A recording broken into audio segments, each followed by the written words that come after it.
The film opens deep beneath the waves, in a world of vibrant coral reefs and countless sea creatures living in harmony. Life flows peacefully, each creature playing its part in the delicate balance of the ocean. But then, something happens, something the ocean has never felt before.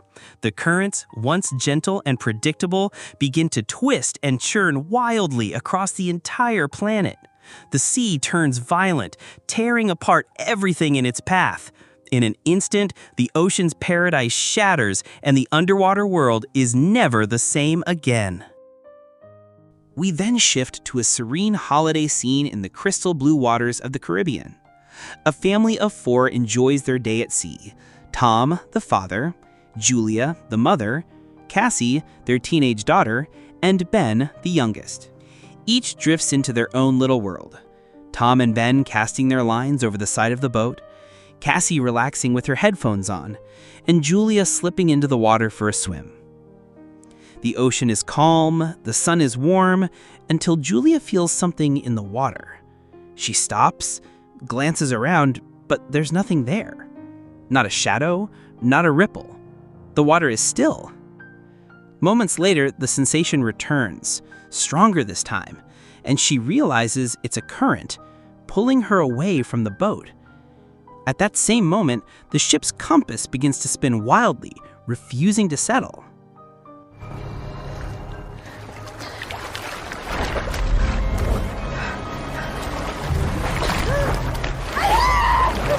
Julia shouts for help, her voice straining across the waves, but Cassie, lost in her music, hears nothing. Tom and Ben are too focused on reeling in a massive fish to notice. Then, over the wind, Tom hears her cry.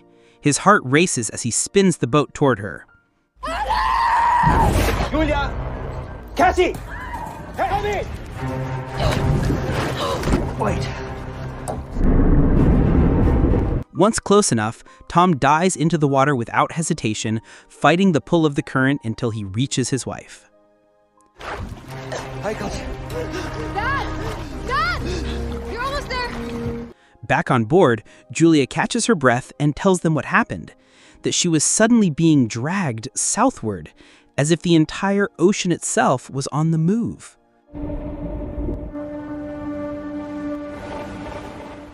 That night, the family gathers on deck to celebrate Ben's 13th birthday. It's a small celebration, just the 4 of them, but Ben couldn't be happier. His parents surprise him with the gift he's been dreaming about for months, a brand new gaming laptop. Tom smiles, but reminds his son not to let games take over his studies. Ben nods, promising he'll be responsible. Even you? Yeah, well, Another one. It's Dominican. you guys too. 5, 4, 2, 1. When the party winds down, Cassie retreats to her cabin and answers a video call from her boyfriend, Andy. They laugh and catch up until Cassie notices something strange on the screen.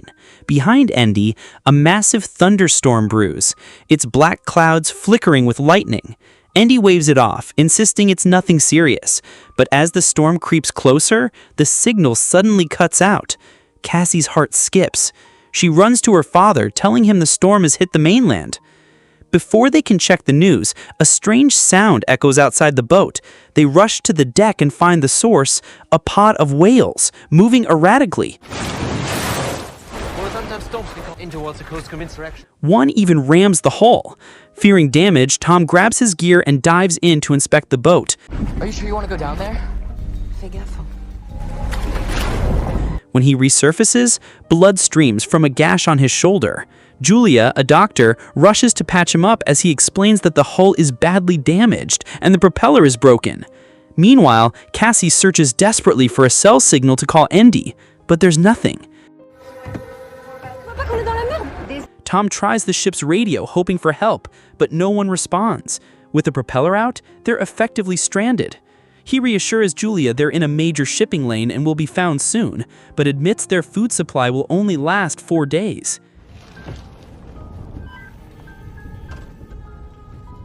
Then a low rumble shakes the air above them. They look up to see glowing objects falling from the sky. As they draw closer, Tom realizes these aren't meteors. They're fragments of satellites, breaking apart as they plummet. Dad, watch out! Acting on instinct, Tom fires up the engine to move them out of harm's way, but the strain finally kills the vessel. Now completely powerless, they drift. The wind begins to howl, then roars into a violent gale. Tom orders everyone inside, sealing the doors and hatches. The gusts grow stronger, hammering the boat until it lurches violently. Julia and Tom are thrown against the walls, bruised and bleeding, while Cassie collapses seasick. Sit down. Okay, up. Can you hear me? Tom makes one last attempt to send a distress signal, but before he can finish, the wind and waves slam the vessel, causing the power system to short out completely. At dawn, the sea is eerily calm. Tom and his family wake and step outside to inspect the boat, only to freeze in disbelief. The ocean is gone. Their vessel now rests atop jagged cliffs, cliffs that, just yesterday, had been the ocean floor.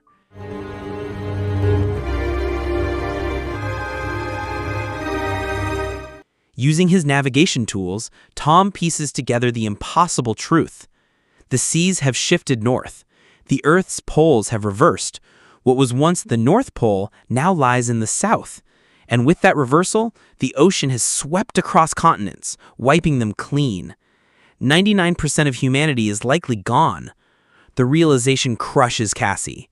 Her boyfriend is almost certainly dead. Ma chérie, ça sert à rien d'imaginer de pire. Julia begins gathering what little supplies they have left, while Ben releases leftover birthday balloons into the sky, hoping a survivor might spot them. Tom tries the radio. Minutes later, a voice crackles back. Yo, Charlie Alpha. Captain of the Shanghai. The man introduces himself as Nuto, captain of a small submarine. Before the disaster, he and a crewman had been on a deep-sea mission. That's why they survived. Nuto explains he's detected signs that the poles are shifting back. The oceans will return within a week, but when they do, the ocean's comeback will unleash a mega tsunami of unimaginable force. He warns them to reach higher ground immediately. Tom asks if his family can join Nuto's sub, but the craft is tiny, only 3 seats.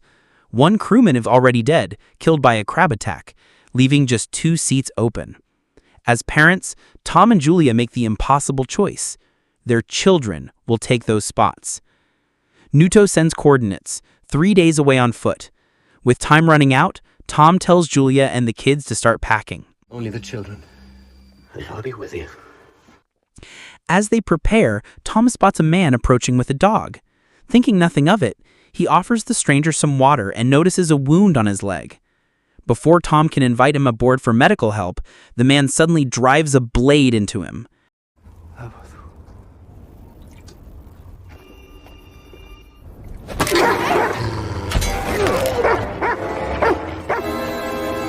The stranger, Darrow, turns his attention to Julia, hurling a spear in her direction.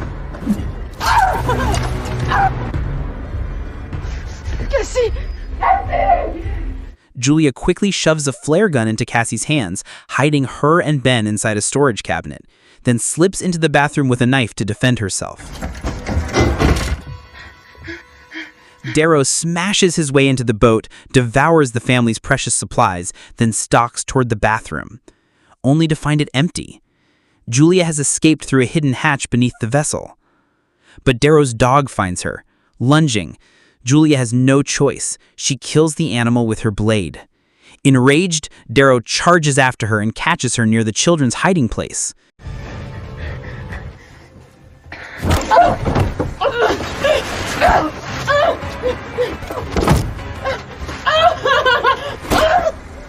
Seeing their mother in danger, Cassie takes aim and fires the flare gun. The shot drops Darrow, but the sparks ignite the boat.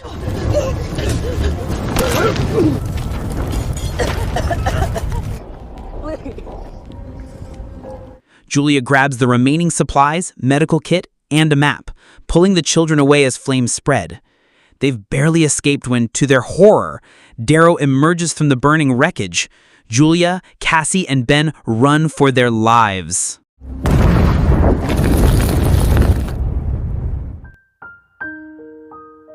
The three of them sprint across jagged coral hills before ducking into a rocky canyon, panting for breath. A small stream trickles through, but the water is salty, undrinkable. Ben's face falls. He admits he blames himself.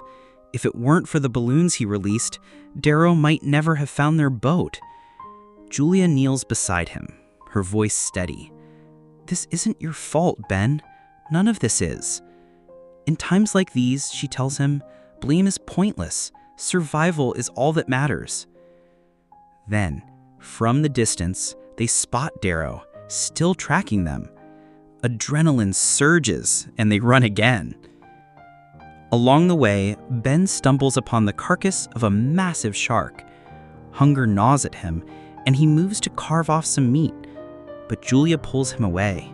Darrow is too close. They can't stop now. Their escape route takes them past rusting barrels leaking toxic waste and over hills piled with ocean debris, a grim reminder of the world that once was.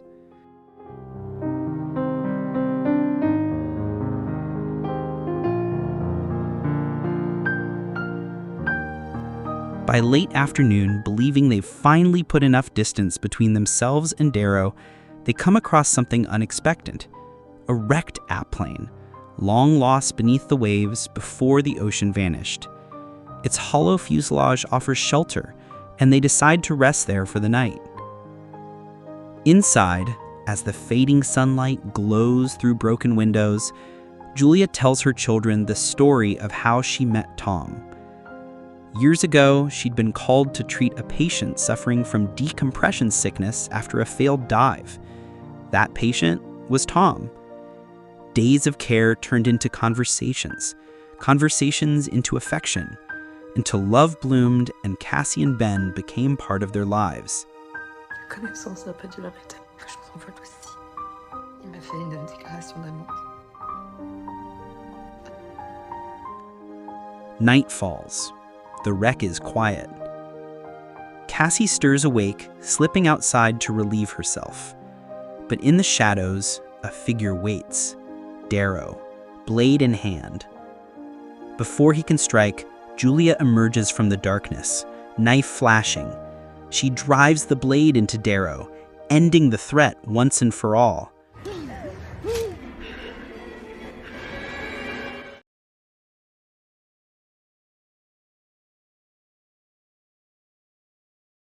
The next morning, as they prepare to continue their journey, Julia freezes at the sight before her, Darrow's corpse torn apart beyond recognition. It's then she realizes the terrifying truth. Something out here is far deadlier than Darrow, something wild. Allez, venez. On y va.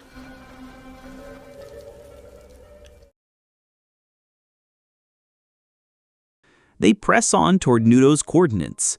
Along the way, Ben grows desperately thirsty. With no fresh water left, he breaks away toward a shallow pool glinting in the sun, only to find it salty and littered with rotting fish. Before he can drink too much, Julia yanks him back, but it's already too late. Just a few mouthfuls sent him retching violently. With no other choice, Julia and Cassie half carry him forward. Soon, they stumble upon a few discarded plastic chairs and use them to build a crude shelter for the night. Once it's finished, Julia tends to Ben's condition, her hands moving with quiet urgency. That night, a strange noise wakes Julia.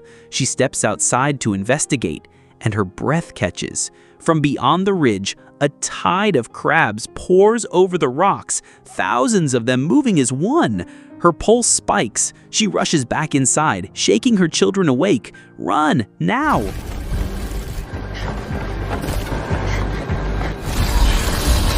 They flee into the darkness, and in the distance, spot a cargo ship run aground. A small group of survivors is scavenging bottles of water from the wreck. Julia calls out, running toward them, but instead of helping, they vanish inside a shipping container, locking themselves in. With no safe place left, Julia, Cassie, and Ben scramble up the side of another container as the swarm closes in. Crabs snap at Julia's legs, tearing into her flesh. She cries out in pain as blood runs down her calves. Then from below, the creatures find a way inside the container. Her vision blurs, her strength failing. The last thing she feels is the burning sting of their claws before darkness takes her.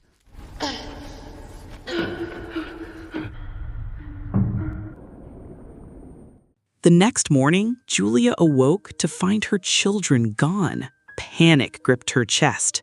But that wasn't the only problem. Howling winds had begun sweeping across the wasteland, a sign that the polar seas were about to return to their original place.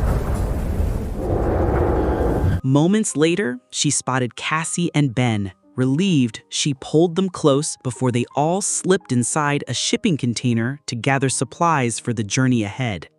As they waited for the storm to ease, Julia gritted her teeth and cauterized the wounds on her leg with gunpowder. The sharp scent of smoke filled the air.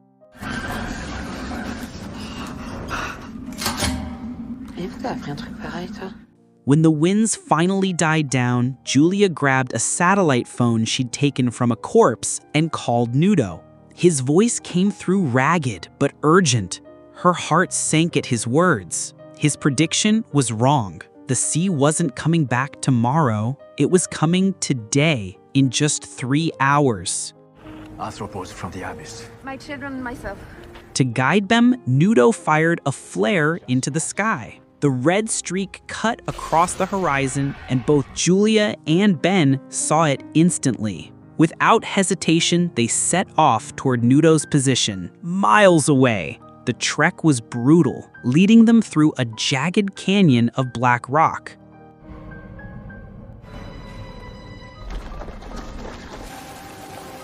They were almost out when a sudden rockslide tore the path apart, separating Julia from her children.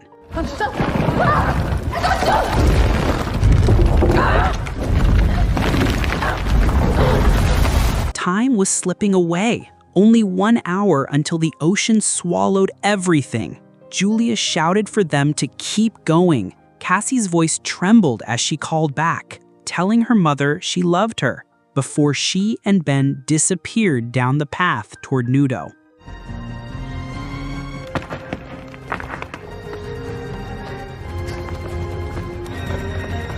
When they reached his submarine, they found Nudo bleeding out, his body shredded from a crab attack. Barely able to speak, he urged them to save their mother. Cassie didn't hesitate. She turned and ran back toward the canyon. Julia sat alone, staring into the distance when she heard the sound, thousands of crabs pouring over the rocks. With one last surge of defiance, she opened fire. The air filled with the sharp crack of gunshots, but the swarm was endless. Her rifle clicked empty. She braced herself for the end. Then, out of the chaos, Cassie appeared. She grabbed her mother's arm, pulling her free from the canyon as the swarm closed in. They ran, lungs burning, until the submarine came into view. All three clambered aboard, just out of reach of the snapping claws below.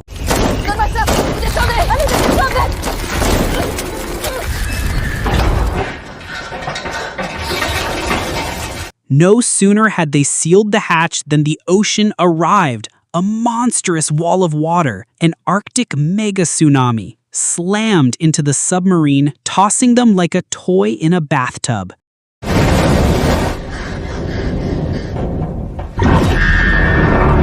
Julia's mind drifted to memories of Tom, warm and bittersweet, before everything went black.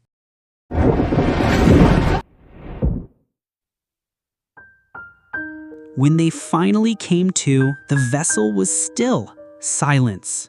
They stepped outside and found themselves on a shoreline near a sprawling city, ruined, half-submerged, and silent under the weight of the flood's destruction.